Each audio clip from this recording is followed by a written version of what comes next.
Last year, I spoke of over 2,000 auto styling shops, and the same 5 mistakes kept coming up over and over again. And these mistakes are the exact reason why so many ceramic coating shops never scale past a certain point. I'm Hobaid, founder of Detail AI. For the past 3 years, we've been helping shops grow their coatings and film services. And here's the truth: it's not your skill or your systems that's holding you back, it's the wrong approach to growth. Too many detailers chase the wrong type of leads, they burn cash on ads and waste hours on people who never ready to buy for high ticket services. So today, I'm going to break down the 5 biggest mistakes that stop ceramic coating shops from growing and how you can avoid them. Let's jump in. Alright, so number 1 is not funneling leads the correct way and not tracking the analytics. So starting off, this is what a lot of funnels look like for most shops. They have multiple ads running or no ads at all, and they funnel these leads into anywhere. It could be social media DMs, it could be websites, it could be CRM and your shop phone. Now, the top shops, what are they doing is they funnel everything into one single CRM. It could be CRM or website or whatever.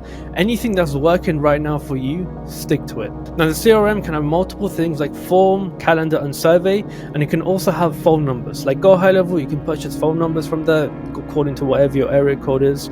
That's going to allow you to track where your phone calls are coming from as well as leads.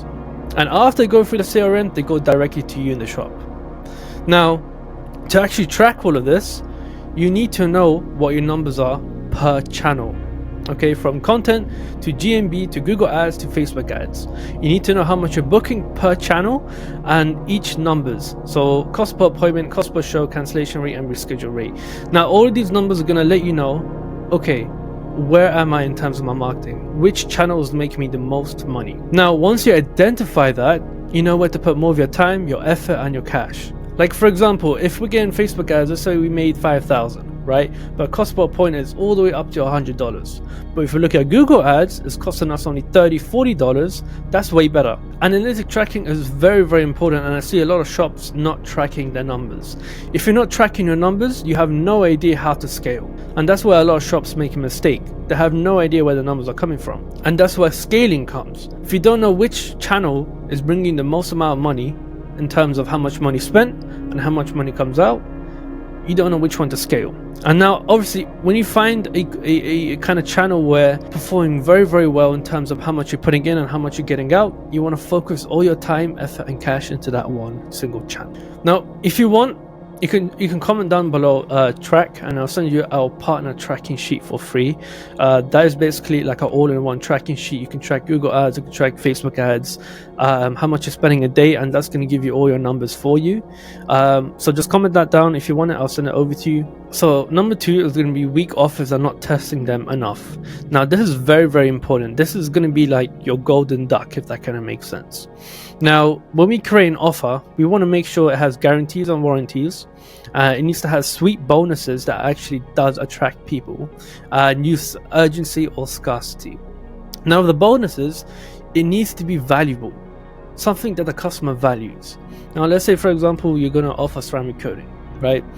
Do you think a bonus between, let's say, an engine bay detail or like a windshield ceramic coating, which one of those will look better from a customer standpoint point of view? Those are the 3 kind of main things you got to focus on when creating an offer. Now coming along here, there we go.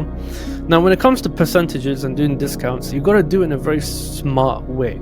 So 10-15% off, it does not look sexy at all. It does not change buying behavior. Now if you really want to do discounts, the discount needs to change buying behavior.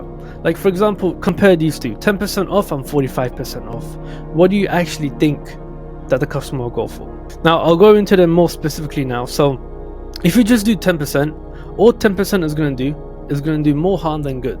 It doesn't change buying behavior and eats into your margins, and also it's just going to look like every other shop offering discounts because it's not special.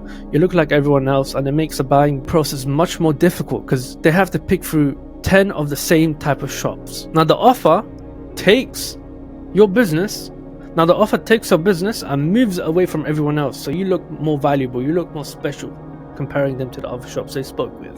I mean, if you really want to do discounts, we never pretty much do discounts ever, just because it brings pretty crappy leads.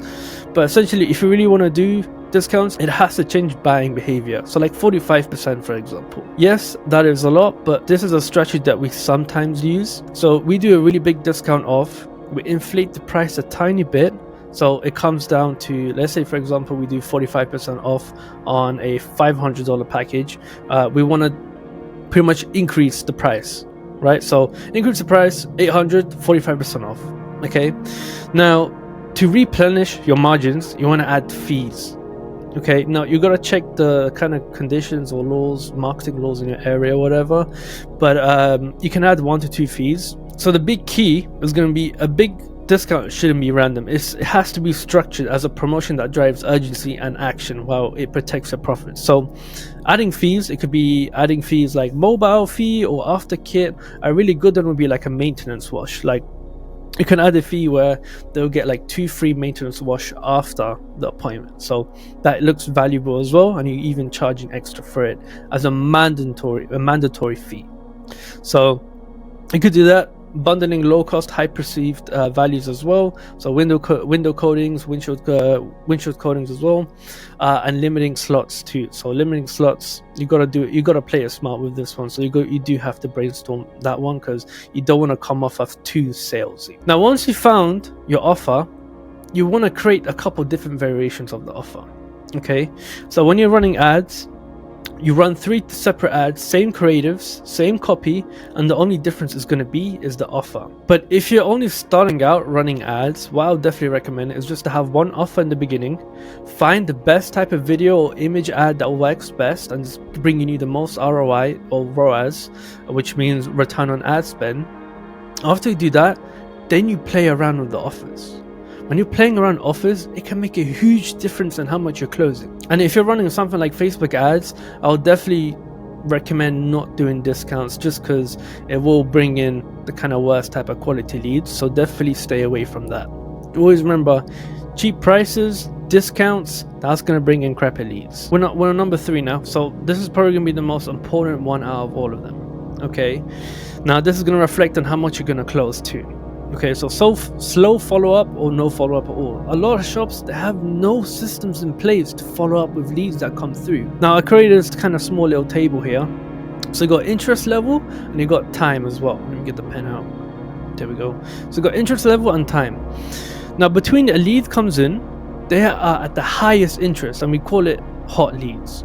Okay, when the hot lead come through, it's at the highest of interest of level.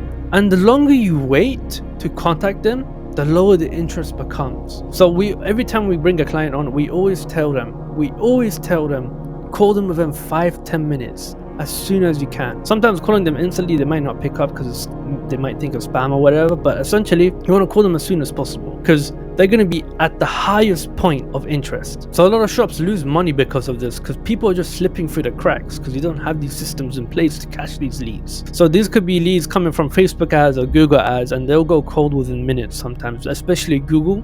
Google is very, very competitive. If you don't pick up, they're just going to go right onto the next person they find, and you're going to lose business. So you gotta kind of think of it where these systems of automated text and quick follow-up messages are going to be like a net, right? Like a net. So once someone comes in, we catch them in, and even if you don't let's say don't message them until like an hour or call them within an hour, you still have this net to keep their interest level going. Okay, so that is number 3. If you're not doing this, please, for the love of God, figure out a way. You can go ahead and open up a Go High Level account, and you can do it yourself. It's not hard at all. Okay, very, very important. All right, number 4 is probably the worst one out of all of them. If you're still relying on word of mouth in 2025, I really don't know what to tell you. Yeah, sure, it works, but really you have no control. You're literally giving the control of your business to other people, to your customers, to bring in more business. It doesn't work like that. That's more of a side hustle mentality. Okay, if you don't have control, you're not going to have control over lead flow, and that in itself caps growth. And you really need to think now, is word of mouth referrals really going to get me to where I want to be in the next year? So last but not least, it's going to be underpricing the high ticket services. Okay, I've seen shops charge as low as $300 for a ceramic coating, which is insane. And the reason why they do this is because they have a fear of losing customers.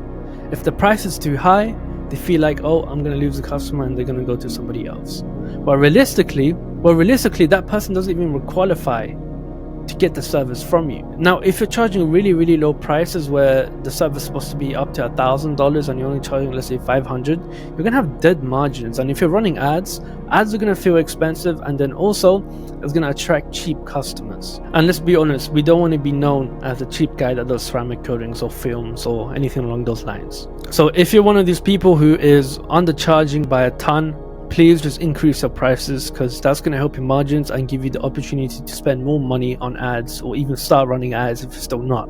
Now, when you increase your prices, you need to have some things to kind of reinforce that price. So you need to have strong guarantees, you need to have a strong offer, and you need proof. And just to keep in mind, this is just an example. Obviously, you don't need to exactly double the price of your service. It could be just simply by extra $100 or extra $200. An extra $100, if you're spending $20 a day, that's what, like 5 days worth of ad spend you can get out of it. So think of it like that.